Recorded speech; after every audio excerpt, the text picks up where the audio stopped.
the like 15, 20 seconds on the recording before I do it. So 3, 2, 1, live.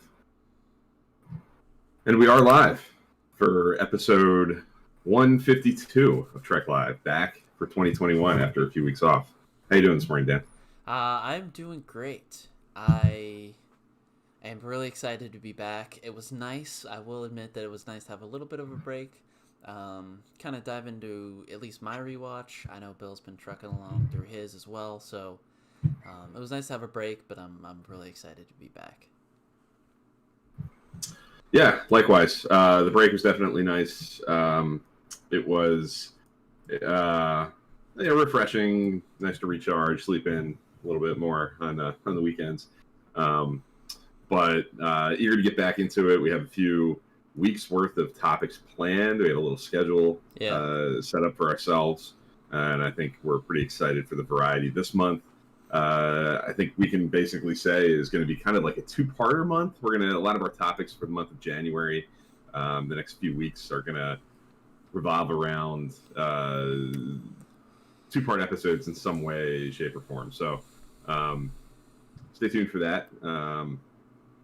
And today we're going to be talking about Time's Arrow as an underappreciated, undervalued, underdiscussed piece of Star Trek. We did one of these on Sanctuary from Deep Space Nine probably about a month and a half ago now. This is kind of a way we're kind of incorporating our rewatch into Trek Live, I guess. If one of us comes across an episode, you're into Deep Space Nine. I'm into TNG and Deep Space Nine at this point. An episode that we come across that feels kind of meaty, kind of interesting to talk about, interesting to think about, but doesn't feel like it gets discussed very often, or maybe it's just under, kind of under the radar.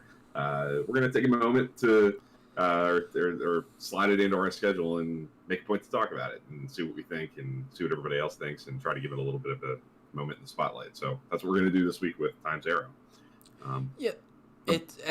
I really like this undervalued, underappreciated kind of Trek topic that we've done in the past, because it changes my perspective on a few episodes, and it also changes my perspective like during my rewatch. I'm constantly looking as I come upon episodes that I remember, I don't remember. It changes my perspective a little bit, and I think that's what at the end of the day we're all looking for. So yeah, for sure, it's definitely nice to have, for me at least, speaking for myself, rewatching these episodes for the umpteenth time over and over and over again,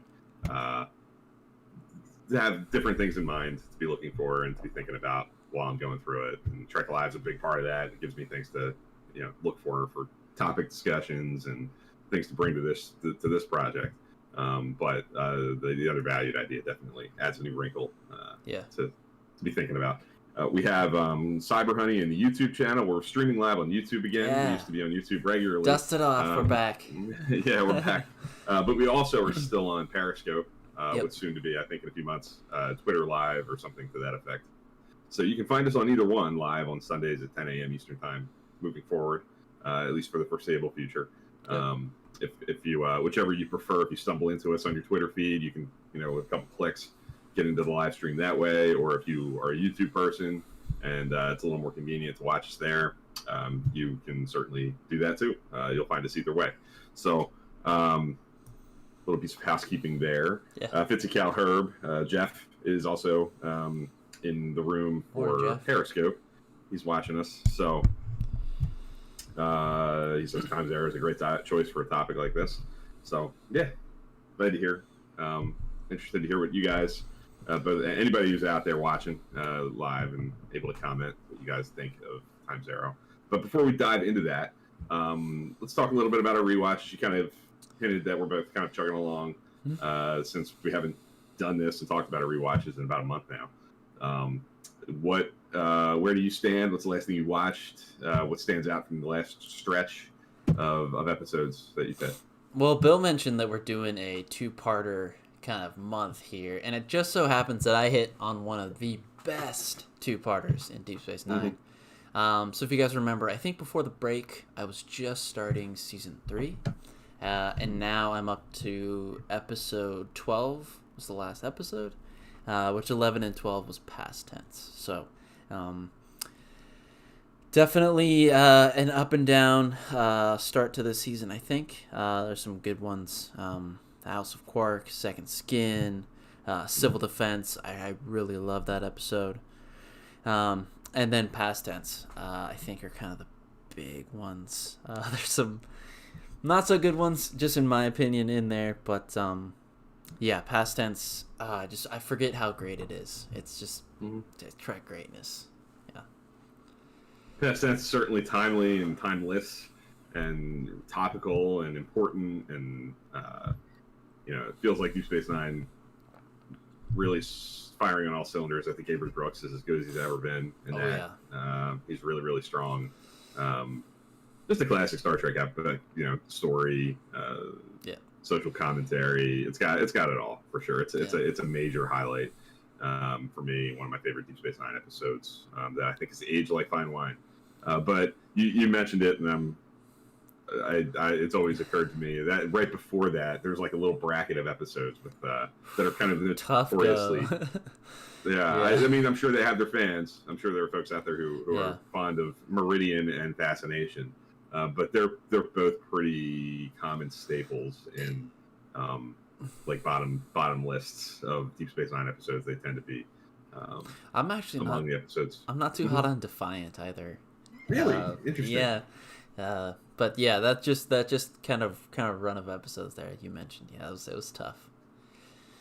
Defiant, I feel like my favorite things in Defiant are not Thomas Riker and Kira on the actual Defiant. I like the Cisco Dukat stuff. There's a little monologue that I think I've mentioned before on Trek Live in maybe conversations about Dukat or maybe Deep Space Nine more broadly.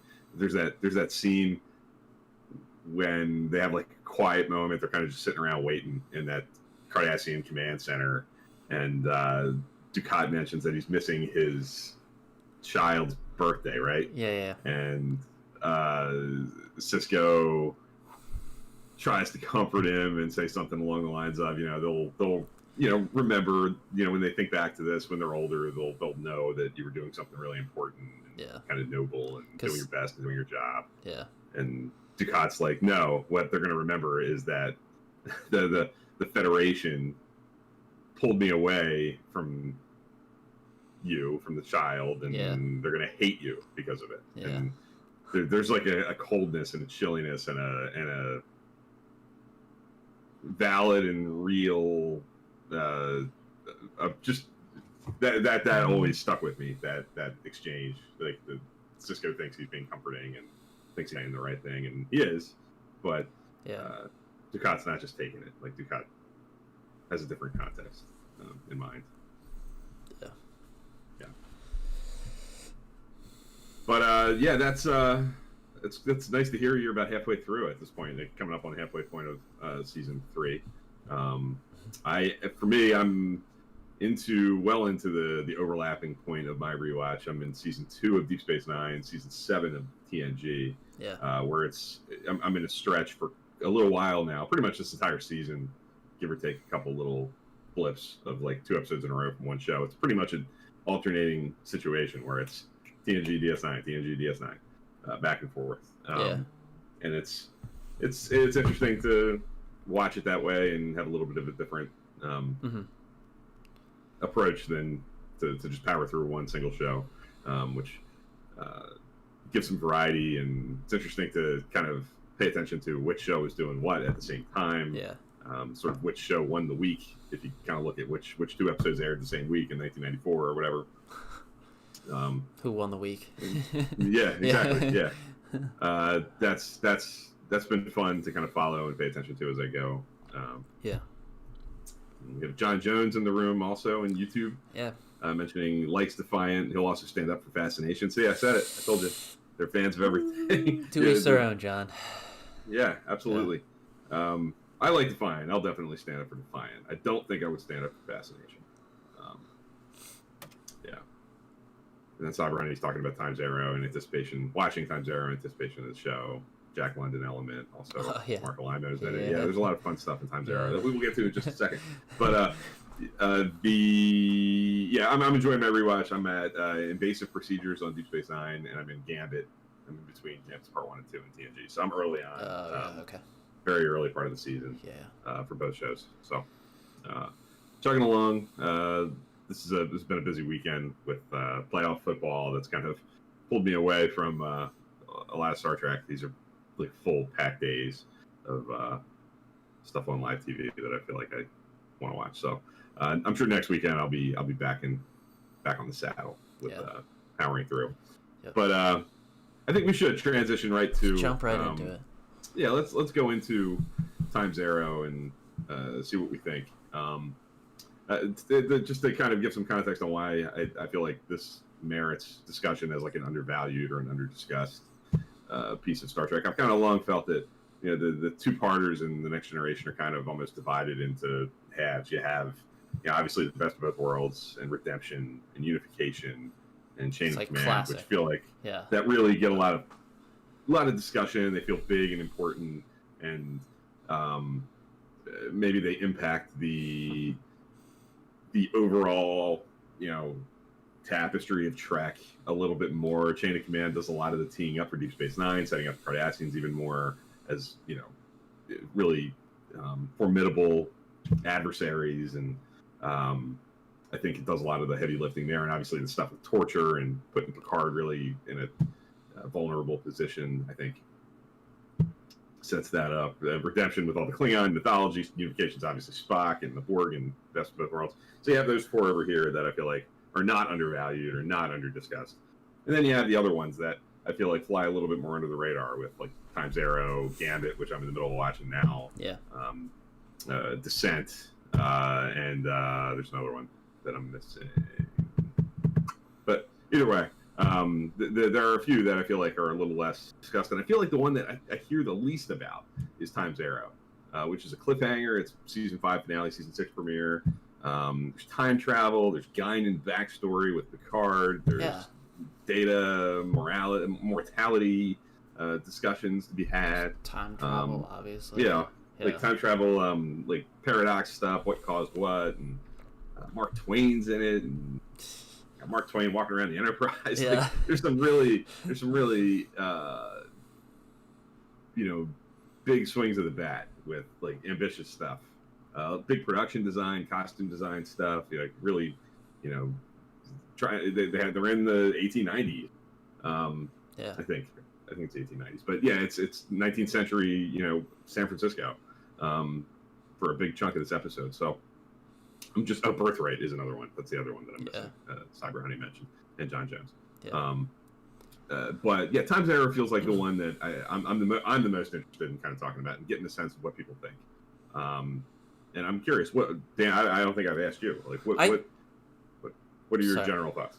I really like this episode. I think it gets overshadowed a little bit because the TNG does have such a wide range of two-parter episodes, and I don't know what it is, but I forget about it, which I shouldn't, because I do like this episode. It does big things. It does swing for the fences. I like that we kind of focus on its data with a really mystery type of episode, but it's got some good sci-fi things in it too. It's just obviously with going back in time. But I think the biggest thing for me, it just feels really big in really kind of every sense of this episode, right? The story is really big and ambitious sci-fi concept, going back in time, obviously. But the sets, it feels like they spent money, building new sets, the costume design on this, and other aspects of the production design. Brent Spiner's head. I mean, it's just a all-around good time, I think. Yeah, that's kind of how I feel too. I think it's it actually, when I watch it, I find it reminding me a lot of TOS. There's something about like the ambitiousness and the sort of throwing caution to the wind. We're going to do Mark Twain. We're going to go back in time. We're going to be walking around the streets of San Francisco. There's a definite putting the shoulder into the sci-fi craziness, the silliness, the Yeah. going fully, going full bore into Going for it. Yeah. of the approach that reminds me of the original series. Mark Twain walking around the Enterprise reminds me of that's something the original series would have done. Yeah. If the right story would have come along, and like they wouldn't have been afraid to do that. I feel like the other shows beyond this later on in the run might not have been so might not have been so brave to make a choice like that. Yeah. And I enjoy it. I think it's fun. And like you said, there's a lot to chew on. I think you can kind of break it down into a couple different categories. You have Data being confronted with this idea that there is an end, that there's something that's going to happen that's going to cause his death, which I think is even more poignant now with the context of Picard and the choice that he makes with Picard at the very, very end of season 1 of that show. That there's even a scene that I think I tweeted out a clip of, and that I think was making the rounds when Picard aired, at the end of Picard aired, with Geordi and Data and 10 Forward talking about that. Like the Data almost being comforted by the idea that that there might be an end, and that he won't just consistently forever outlive all of the people that he comes into contact with. That there is, he takes comfort in the fact that people might outlive him and remember him, and it's not just going to be a endless existence of having friends to replace. I found that really touching and kind of full circle, given where they went with it ultimately a couple decades later with Picard. And beyond that, you have the crew kind of reacting to the discomfort of this. There are other examples of similar things in The Next Generation. I'm thinking of like Times Squared, where they get into this situation where they kind of cause and effect. They do the same thing. They kind of know, they get into these timey-wimey situations, and they're trying to like second guess each other, second guess themselves into like, well, if we go here, maybe we can avoid it, or maybe if we choose to do this instead of that, we can prevent whatever it is we think is coming from happening. So there's like a resistance to sending Data on the away mission to this planet that they're investigating, because they're afraid that maybe this is what's going to set the series of events into motion that's going to leave his head in San Francisco. And 18 so and there's interesting things for the crew to play as they're reacting to this piece of information and emotionally processing that Data might die. And I guess that's real. I feel like if we were confronted, if we were working with like one of our coworkers or one of our friends, there was something that came forward that made us think this person's going to die like potentially soon, or there's something that's going to happen at some point in the future that's going to that's something uncomfortable, and that would take a toll on the people around that person. And I think they play that nicely, and there's some good scenes, particularly in part 1. With that, but that's Star Trek though. That small little morality play where I know we talked about at the top of the show, where we talked about the big sci-fi concept and all these production element things. But to its core, I think this episode is Star Trek because of that kind of morality play of maybe just in the writer's room, like this. Okay, maybe we do an episode about Data, facing the fact that there's gonna be an end date. So I think it's a great little, and it's not too big, it's not too small. I think it's the right amount of kind of morality kind of aspect to this episode that really and at the end of the day makes the Star Trek. I agree. I think the discussions on mortality and death and connections with people, friendship, that are all really tied into this, especially in part 1. Like I said, when they're kind of unraveling the mystery, part 1 is much more. I mean, he gets to he travels in time in part 1, about the halfway point, maybe a little further than that. But a big chunk of the first part of part 1 is just processing the information and the news, and the crew and Data himself reacting to what they expect might happen. And that's probably my favorite stuff in the episode, because like you said, to me it's the most Star Trek to its core of it all.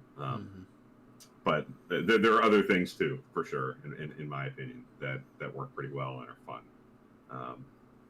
A lot of discussion in the chat about All kinds of things in the episode with Yeah. Cyber Honey and John Jones. It starts out interesting. You wonder what Data's doing in the 19th century and Earth. Yeah, the mystery element of it that you mentioned, Dan, I think, especially early on before it totally makes sense about Yeah. what's all going on, I think works pretty well. And John Jones, there's some discussion on the Guinan backstory, which I think is the other big part of this. That I really like. I love giving Whoopi Goldberg more to do.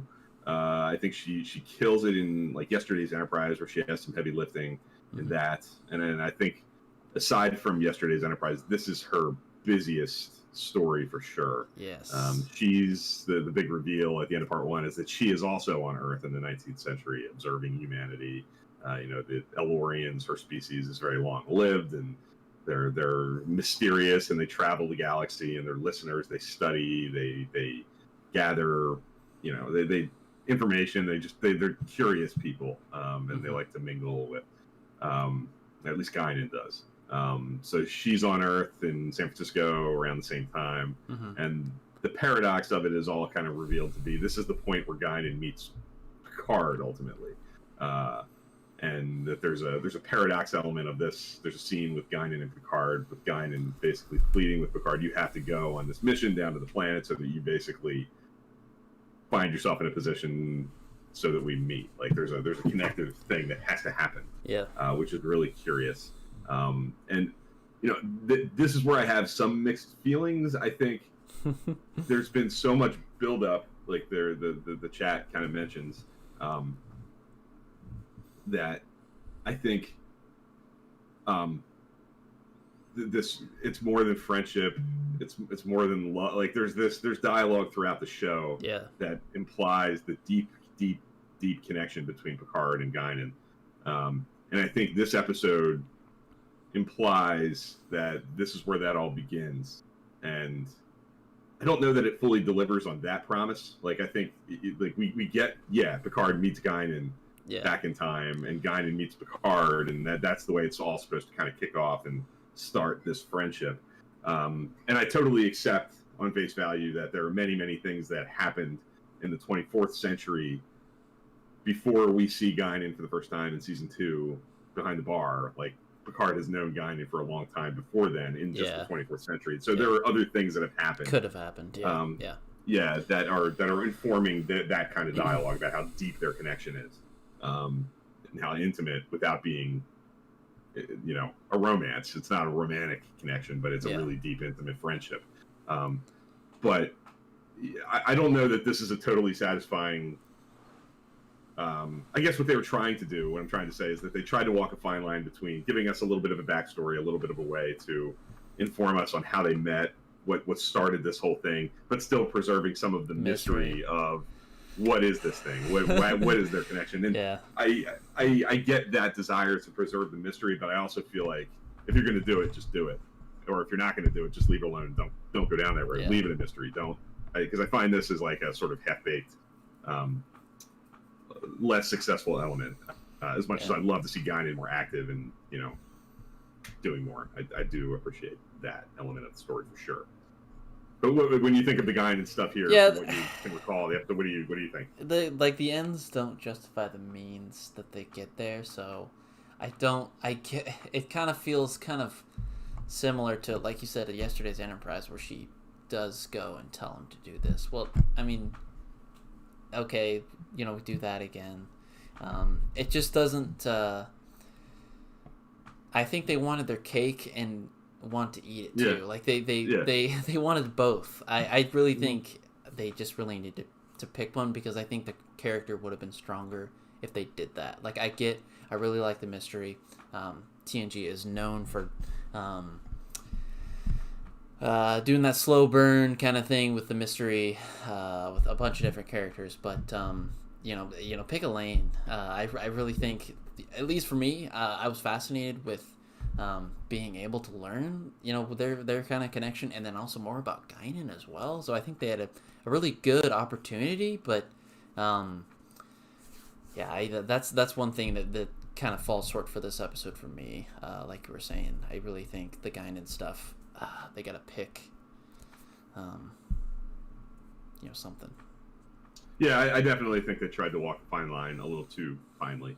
I think one of my favorite things about that connection is honestly the mystery of it. I like to not know. I think that's one of those things that the more you present, the more you try to inform and like label, this is how it happened, the less interesting And it'll become. I think each person in their head will come up with things that are interesting to them to kind of fill that gap. yeah, What caused that connection to be so deep? And this tries to like play in that area a little bit and to give a little bit of context to it and to at least fill some of that. But because of the paradoxness of it and that it's sort of an intro for Guinan, but not an intro for Picard, because we talked about a lot of time travel stuff. I feel like a few weeks ago before we went on hiatus about the sort of ups and downs of using time travel too much. And one of the headaches of it is that you get a headache about like Picard doesn't remember this because it hasn't happened yet for Picard, but Guinan does. And Guinan is unique because, like in yesterday's Enterprise, in another example, she's very perceptive to like changes in the timeline, and she's the one that can kind of put her fingerprint on this isn't quite right, and so there's all kinds of ways that she can be like sort of informed about this is what's supposed to happen, and these are the things that have to happen to get us here. But it's just I'm sure there are people out there who like to think about these things, and it's fun. Kind of like I was just saying about like I like to fill some gaps in my head about the backstory of the characters and have my own personal sort of headcanon stuff that I can fill gaps with. And, I enjoy that, but I get hung up on, and I find myself just kind of like, okay, whatever. With time travel, paradoxy stuff, like that's you can think about that stuff forever and get nowhere, and it's not as satisfying for me. And this episode does lean into that with the Guinan and Picard stuff a lot, I think. But even Picard, the way his character is set up and the way he interacts with other characters, his character is so kind of detached from the crew and things like that. So I get why that, it's, I don't know. I get why that maybe we should have, I can't even say that. I can't, I get why, some of the mystery stuff works. It's because that's just the way that the character is kind of set up, is very detached. So, yeah. I don't know. John Jones puts it perfectly. I think to put a button on it, if you give the audience room to think about what this means, don't answer it unless you can hit a home run. Like with those kinds of things where the mystery, preserving the mystery might be the most satisfying way to go. If you're going to answer the mystery, you better have something really good that's going to be kind of unimpeachable. Like it's got to be something that the vast majority of folks are probably going to be able to get behind on average for it to really succeed. And I can live with it. I don't find it damaging. I don't think it hurts anything because, like I said, it's sort of walking the fine line. It's some piece of the backstory, but it's not complete. There are still elements of mystery preserved. So I don't feel like it damages the relationship between those two characters. It doesn't damage their history. It doesn't make it less interesting. It just it feels like a promise that's not totally fulfilled.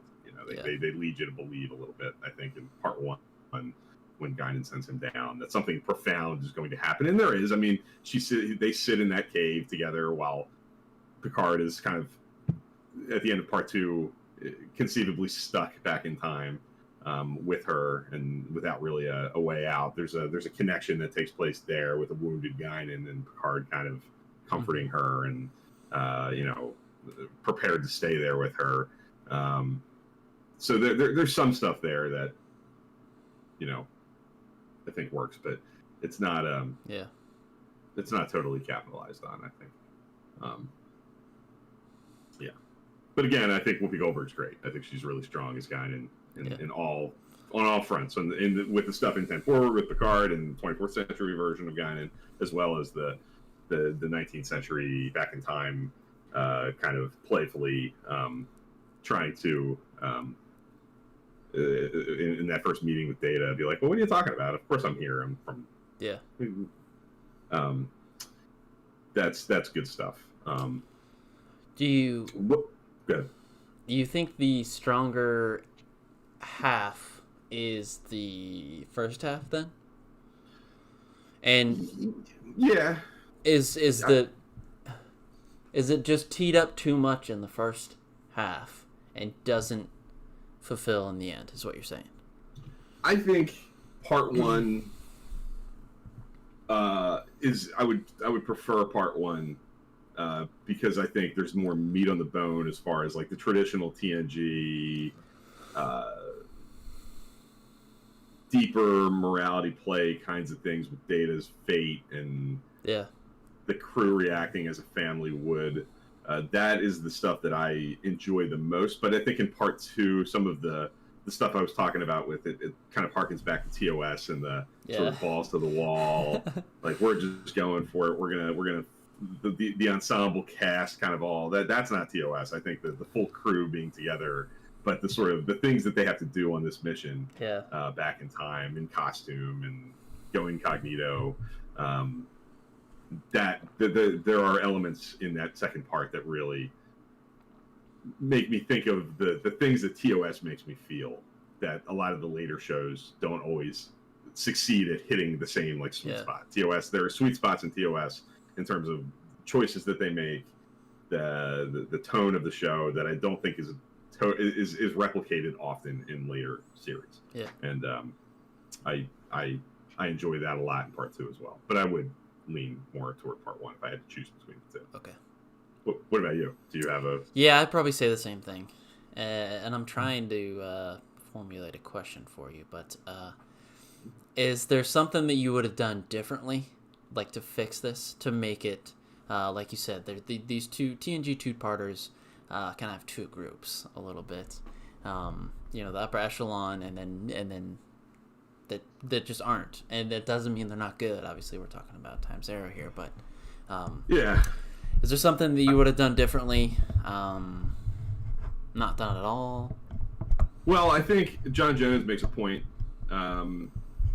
earlier in the chat talking about the aliens, the sort of adversary of this that are kind of there to kind of just move the plot forward and to create the situation. They are, as we were talking about in course heading the last several weeks, kind of going back and forth on the ups and downs of the Emerald Chain, and are they one-dimensional and mustache twirling, or are they complicated and interesting, depending on which episode you're watching and where you are in the story. These, to me, fall into the category of a little one-dimensional and uninteresting, and like there's some cool visual stuff going on there with their scepters and the energy kind of, being sucked out of people. Like there's and I do like the idea that I like the conceit that, if an alien species wanted to prey on a society by like sucking the energy out of people and slowly killing people, or just, using people to that extent, the place to go might be like pandemic stricken, in society, basically the 19th century, where there's cholera and there's all these things that are killing people left and right. That's a place where you can probably get away with picking this person off here, picking that person off there, sucking the energy out of this person, and leaving them dead laying in the street. Like there are people dead laying in the street all the time in 1890 San Francisco because of all the medical crises of the time. I like that. I like the backstory of that, and that sort of it's like Carpenter Street a little bit. Yeah. There's some cool the Carpenter Street kind of choice. That's where you would go to kind of get away with it. But I wish there was more there, and I get this is often the case in Star Trek with 45-minute episodes, and you only have so much time to spend, and if would I rather have the scenes, fleshing out these aliens and why they're doing what they're doing and making them, do I want scenes like Admiral Vance and Osira negotiating and there is a tide to kind of make it more interesting, or do I want Data and Geordi sitting in 10 forward talking about death and what it means and mortality? I'll take the Data Geordi stuff every time in TNG and in the context of an episode like this, because it's not, something that we're spending a serialized season, resolving. So I think there's a trade-off to be had there, but I think maybe the weakness of the story is probably the arbitrariness of the adversary who kind of sets all this into motion. The reason why I bring it up is this might be a little bit of a tangent, but we've done a writer's room episode, and you said, Bill, something that really resonated with me, and this is not true with every episode. Every episode is meant to be entertaining at the end of the day, and I think this episode is definitely entertaining. But you said when you were, and maybe you were quoting one of the many great Star Trek writers. You said, "What are we trying to do here? What are we trying to achieve here?" Mm-hmm. And I apply that to this episode, and I think, when I ask myself, what are they trying to do here? I think they might be trying to do a little too much, and maybe at the end with a little too little. They're trying to play on this mortality thing. But I think there was some good stuff to be able to, okay, in this episode, what we're trying to do is explain the Picard Guinan backstory a little bit, but also some mortality stuff and all these things. So, I think that they should have maybe pulled some stuff back and asked themselves, what are they trying to do here? This is a definite example of a wide canvas being painted. Like there's a lot being just thrown up at the canvas, and a lot of it works. Some of it is a little thinner than others, but I think it's undeniably like an ambitious swing for the fences. You get the sense that they definitely felt like this is the third two-part finale premiere cliffhanger situation. They're following up on Best of Both Worlds and Redemption. You're dealing with, the Borg and Picard being assimilated, an invasion of Earth and Federation space. Yeah, how do you follow that? Fleets being blown up, and then in Redemption you have a Klingon civil war and Worf resigning and going to fight in the war, and you have Sela coming and Denise Crosby coming back, and the tie-ins to yesterday's Enterprise. Like they're following two pretty hefty, rich two-part episodes that really add a lot to the continuity and lay down heavy gauntlets into the world of TNG. And Time's Arrow feels like certainly a little lighter, a little more whimsical in its approach, but it's leaning into production design and like that sort of ambition. Like we're going back in time and creating this whole new world and a very different setting, and putting the characters not in a holodeck that you can just turn off. They're actually in the 1890s, San Francisco, and have to find a way back. And it's not as simple as just somebody fix the holodeck so we can walk out the door. There's a little more stakes, I think.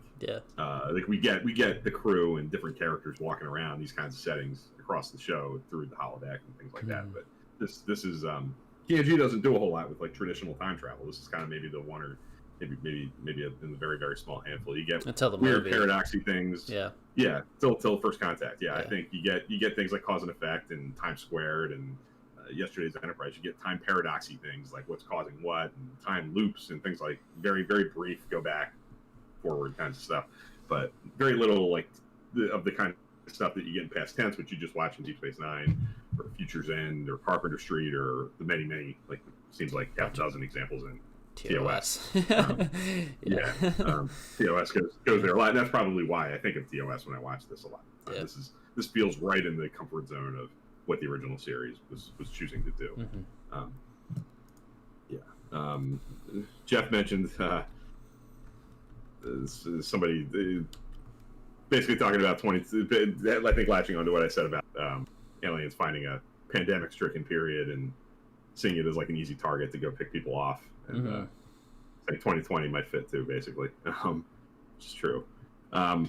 What do you think? When I asked on Twitter, what people think of Time's Arrow, the responses are pretty polarized. I think there's, I know some of the folks in the chat actually are less into it and not quite on board with it as like a totally successful two-parter. And I saw responses that were fans of it. I saw responses that weren't.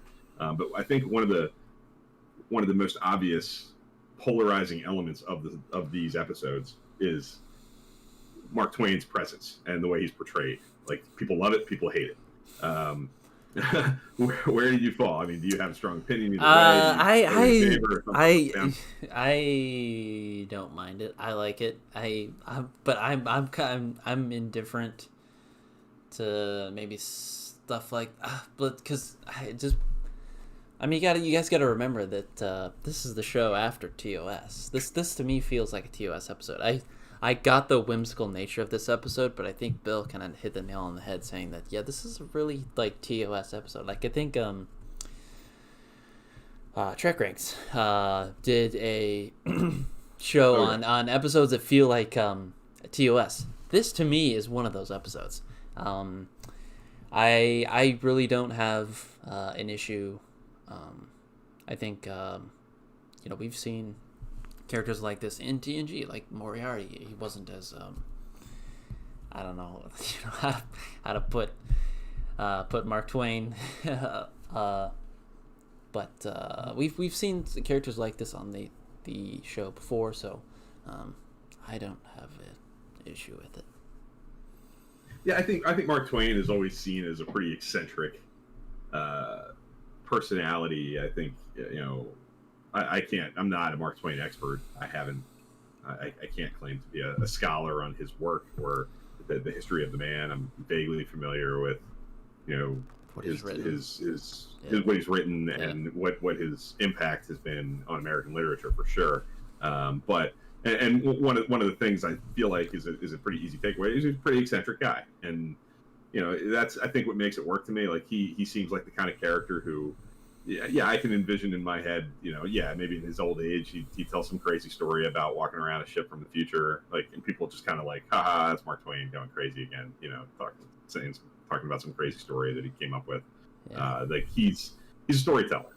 So he's not just some business guy or some person that's randomly plucked aside and brought to the future. He's a writer, and I like the idea that the things that he sees and experiences in this adventure kind of inform some of his writing and his life moving forward.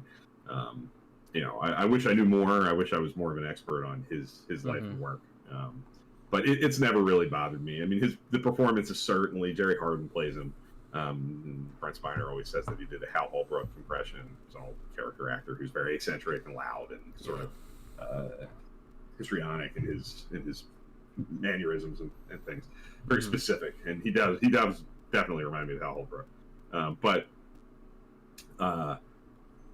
it's over the top and it's silly, but I think it works. It's tongue in cheek. I mean, I think they know exactly. I feel like Jerry Hardin knows exactly what he's playing. He's playing something that's silly and absurd. Mark Twain traveling in time 500 years to the future and walking around the corridors of the Starship Enterprise. Like there's a tongue in cheekness in the premise.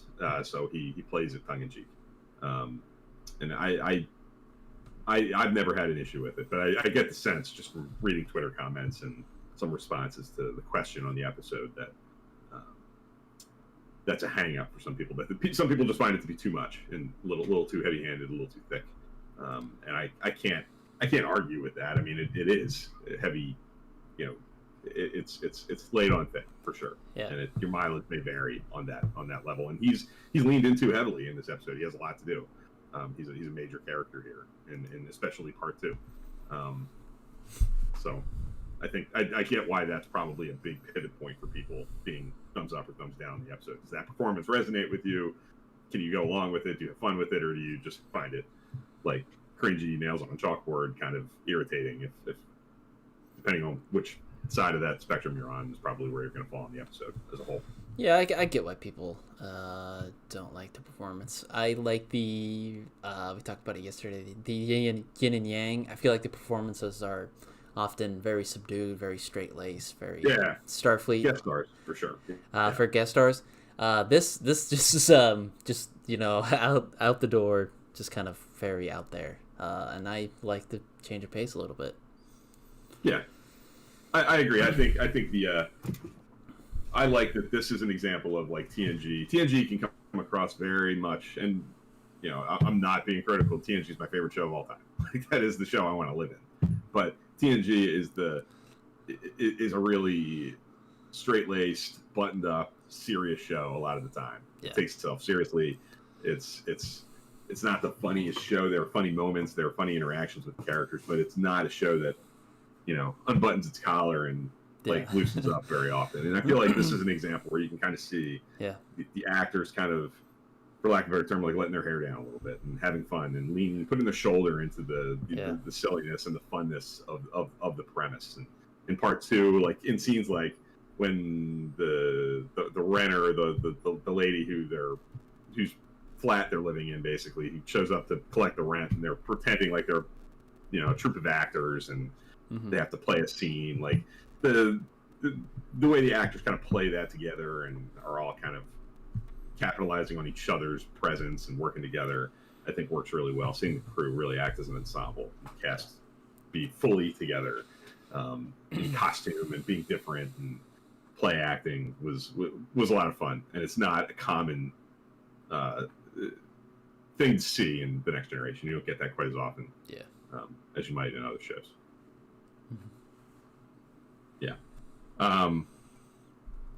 John Jones, if you can't undersell Mark Twain on Star Trek, if you're going to do it, it's got to be big. Like, just go for it. Like, and that's what they do. They don't. Yeah, like we can kind of knock the episode around a little bit, like we were talking about earlier with the guy and stuff, trying to walk a fine line and kind of find a balance with not do too much of this, but not do too much of that. This is one that I feel like they just said, okay, we're just gonna just do it, like just swing for the fences, go hard, and wherever it falls, it's gonna fall. And I think that was strong. Cyber Honey agrees. TNG definitely more serious than, say, Deep Space Nine. Yeah, I would agree with that. It's an interesting one. I think somebody mentioned like the resolution of there's the crew and Mark Twain travel back to the Enterprise with maybe 15-20 minutes to go, and they have to figure out a way to get Picard back, and that's where all the Picard guy and stuff kind of comes from. They're in that cave by themselves. They have to basically figure out a way to kind of trade Twain going back for Picard coming forward, and at the same time knocking these aliens out so that they can't keep doing what they're doing. And of course they do it. They succeed, and Picard comes back. And there's a nice little scene where he goes to 10 forward and knowingly like nods at Guinan, and off they go. And it all kind of comes full circle. I think it ends in the way it needs to end, and Data's head is still back in time. They have the head that they had on the ship, like the disconnected head, is what they replace on Data's body, because Data's head got blown off in the cave before they got sent back in time, or before they went back to the future. So they find this cute way to still have the head, like the 24th century head that we've seen in the show all this time, still in that cavern in the 24th century, and the head that's been sitting there for all these years, that's still sitting in engineering on the Enterprise, put back on Data's head, put back on Data's head body. I think they found a cute way to kind of make it all work and make the paradox like believable, not making you a headache. Succeed. yeah. At the end of the day, you're kind of like, okay, it all made sense. And it adds up for the most part. So that was successful, I think.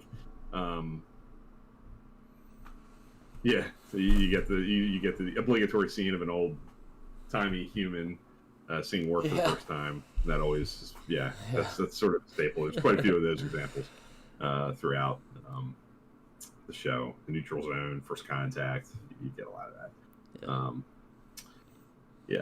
that. Where do you think this falls in, like, is it better than any of those elite two-parters that I talked about, do you think? I don't think so.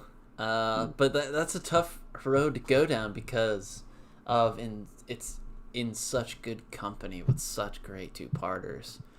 I would have to put it, middle of the road to maybe upper, at least for me, like a B. I think if I'm doing the Bill style with a letter grade, I would say maybe B minus. Maybe that C+ range.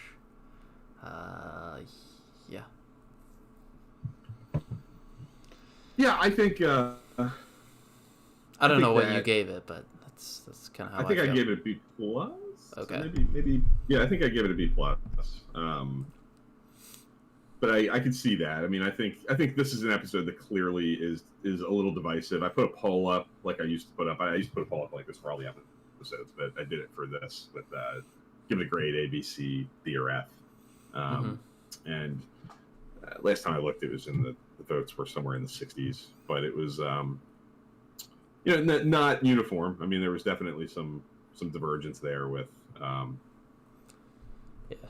the takes. 39% A, 38% B, 20% C and only 3% D or F with 74 votes as of right now. So there's a lot of love for it, but it's about equal parts. Like love it, upper echelon TNG, and like it's good with the B, with a respectable number of middle of the road C. Yeah. So I think it's no clean consensus, no majority there as far as how completely strong it is. And I think that adds up. I think it's definitely a your mileage may vary kind of a situation. Mm-hmm. Cyber Honey and John Jones both said C+, which is certainly fair. Can't argue with that, Jeff. I know you're in here somewhere in the Periscope. I'd love to hear your letter grade for Times Arrow, so I can read it into the record if you're inclined to share. Yeah. I'm comfortable saying that it's probably in the middle of the pack as far as TNG two-parters. I prefer it to some. I don't want to go into too much detail there because we have a topic planned with two-parters and figuring out our preferences that we'll talk about here in a minute. Or we'll tease at least. Yeah. I don't know if we'll reveal exactly when and what we're doing, but we'll be doing a lot of two-part. Or things that are in two-parters, I guess. Yeah, exactly. Yeah. Jeff says B+. So we have a B+. I have a B+. You said a B-. We have a couple C+. From the YouTube chat. So, I think that's pretty demonstrative of, I think, what you would largely find for two-parters. I definitely think it's a step below things like Redemption and Chain of Command. Obviously, the best of both worlds, but it's, Cyber Honey says they needed to rework the guide and tie implied. That's I guess our biggest hang up.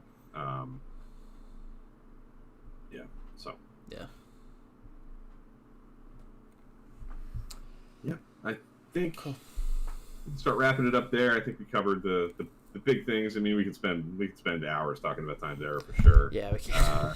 There's more detail that you could dive into. The one quick little tidbit that I really do like, I think I like to touch that. The way Data finds himself in a more advantageous position when he gets to the 1890s is to find his way to a poker game. Yeah. In town. Like, that's how he gets his resources. And that's cute. Makes perfect sense. Yeah. And I like that a lot. Yeah. Of course, Mark Alimo, who plays Ducat later on, is one of the guys he fleeces in that poker game. Puts himself in a position to not be walking the streets in a Starfleet uniform with no resources. That's a good scene. I really like that. And there's a lot of that in this episode. I just feel like there are these little moments sprinkled throughout. Yeah. With Data back in time, with Jack London. Jack London is another American writer. That's how he meets Jack London. He's a bellhop working at a hotel that helps Data out a lot. Getting pieces of equipment that he needs to build his little piece, kind of like Spock's doing in the City on the Edge of Forever, trying to build like a radio thing. Yeah. There's a lot of City on the Edge of Forever touches, I think, with what Data's trying to do. Yeah.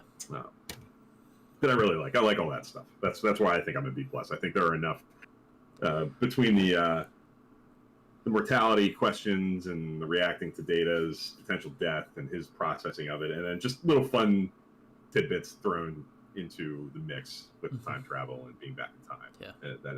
I always have a fun time with it. Yeah. It's not totally satisfying. It's not like a complete winner for me, but it's a lot of fun, and I prefer it to a lot of other stuff. Yeah. Even in Star Trek. That being said, if you guys have a Undervalued Trek episode that you guys would like us to cover or to think about, definitely let us know. I think this is going to be, I wouldn't say a monthly thing, but definitely kind of a topic framework that we're going to try to work into Trek Live every once in a while, because it is a really fun time talking about Undervalued Trek for sure.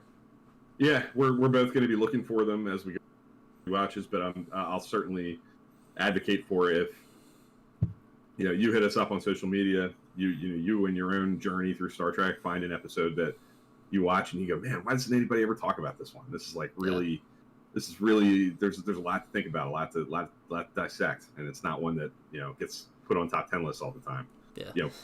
Throw it our way, share it on Twitter, let us know, tag us, and if it's an episode that makes us go, whoa, yeah, they're right, because we're kind of we're doing this, and I'm watching The Next Generation. You're watching Deep Space Nine. Deep Space Nine. I'm watching Deep Space Nine too. People are watching all kinds of Star Trek. If you find yourself watching an Enterprise episode or a TOS episode that makes you feel that way, definitely throw it our way. Yeah. I think we're very eager and open to hearing all kinds of suggestions on this front. Yeah. Do you want to tease next week or this month? Maybe what other two-parter things we doing this month? Yeah, we have all kinds of things planned. I don't know if I want to go too far out. Spotlight, which is a little different. It kind of edges off of this with Data. We're going to talk about Data, which is not as specific to two-parters. The real two-parter heavy stuff is coming in 2 and 3 weeks from now. Yeah. But if you follow us closely and you look at our backlog of shows, I'm sure you can maybe look for a recurring topic that we really enjoy that might fit to do two-parters. You'll see. We'll reveal it. Soon. Yeah. But next week we're going to be talking about Data, kind of as a jumping off point from Times Arrow, which is certainly a big data episode. We've done a few character spotlights in the past where we just kind of dive in and talk about whatever comes to mind for that character. We've done Kess, we've done 7 of 9 way back in the day. We've done Deanna Troi. We've done who else have we done? Pulaski and Dr. Pulaski. Maybe a few others, but it really makes it Trip. Yeah, it really makes sense to do Data here, especially when coming off the heels of Picard. I think it's going to make for a really good conversation. Yeah, Jeff, this is two-parter draft, and hey, I can't confirm or deny. Stay tuned. That may or may not be coming down the pike. We'll see. Yeah, we'll see. Wink, wink. Yeah, we have fun things planned for the back half of January for sure. But Data deep dive next week as kind of an extension of the Times Arrow discussion, which I think is some of Data's biggest stuff. And actually, Data extends even beyond the Next Generation now. You get a little bit of Picard to kind of resolve the character. So all kinds of things to think about and talk about with Data kind of as a whole. And now that Data has a more... Data was, I guess, ended in Nemesis prior to this, but now we have a kind of a new ending for that character and a new way to think about the entire arc of his character. So, looking forward to that. And then beyond that, we'll have more like really heavy-duty two-part things to wrap up January. Yeah. Any other Star Trek content that you would like to? Man, I got a lot. There's a good Trek profiles with our good buddy Thad. That's a really good one. Thad goes into some heavy stuff, some tough stuff, but he does a great job talking about it. The second part to Pacific 201 has been released. Go watch that. That's a cool fan film. A lot of fans did some really good work, so definitely go check that. I gotta support the fan film community there. I think that's it for me. I'll shout out Trek Ranks 100th episode. They're on 101 now, but during our hiatus, Trek Ranks hit 100 episodes. It was a pleasure to record a little snippet of congratulations that I think went up on Weekly Treks with a slew of frequent guests. We're big fans of that show. We always have been. We always pub that up. Jim's a friend of the show. He's been a guest of ours a couple of times. And we definitely just like to congratulate him on hitting that 100 milestone and being on the other side of 100. Trek Geeks, I always like to shout out every so often too. I love what they do. They have kind of a wide variety of topics that they hit. They cover all the shows. They have different recurring things. They do See It, Skip It for different seasons as well. That are really fun. Sort of the model for that approach to looking at a season. They have a great sub show, kind of like we have with Core Setting, talking about Discovery and Discovering Trek. It's called. That's a great network with a lot of great content, positive vibes, and positive Star Trek discussions. I would always point people their way too. Yeah. The other Bill and Dan, the maybe slightly more famous Bill and Dan. Yeah. But, I always think that's funny. There's 2 random sets of Bill and Dan doing this whole Star Trek thing. That's cool. Yeah, but tons and tons of good Star Trek stuff out there to fill your day, including a Discord server Yes. that just has it's a great group of people, very positive minded people just talking about Trek. Bill usually lights the fire, at least as far as conversation, with dropping his rankings and things like that. We also have a kind of monthly to 6 week. We try. To at least do a Trek After Dark where we all hang out, kind of talk mostly. It used to be games and watch episodes, but now it's just talking. The last couple have been just talking. Yeah. I mean, the conversation's been so lively. Yeah. So there's been so much to talk about, and I think part of that's probably because the last couple we've done have been in the midst of a lot of new Trek. First, the last one we did was right before the finale of season 3 of Discovery. The one before that was like 2 episodes in to season 3 of Discovery. So there was a lot to chew on, a lot of new stuff that was really like on people's minds. And it was a lot of fun, both of them. But in the past, and I think probably in the future, we'll still have like episode watch parties and trivia games and things like that. So we would definitely encourage anybody out there who wants to connect and maybe on an even more personal level than become a Trek Live crew member by joining our Discord server. You can DM me on Twitter at TrekFan4387, and I would be happy to send you an invitation, get you set up. If you need help, if you've never used Discord before, I can fill you in on exactly what it is and how it works and the do's and don'ts. It's pretty straightforward and pretty easy, and it can be used to really connect you with some cool people. And yeah, I take a lot of pride in the fact that our positive. It's not a place where there's a lot of this sucks, this stinks, this isn't any fun. Not a group of people who take pleasure in hate watching things, which is there's a lot of that out there, and you can find that if you want it. But ours is much more positive as a whole, I think, with not crapping on things or people. And I encourage anybody out there to join if you're looking for a place to talk Star Trek. Yep. But you guys know the drill. The discussion doesn't have to stop here. Facebook, Twitter, Discord, all those social media avenues. Let us know your undervalued Trek episodes that you think deserve some time talking about, discussing. So, with that being said, I want to thank everybody for joining us. We'll see you guys next week. Yeah. See you, everybody.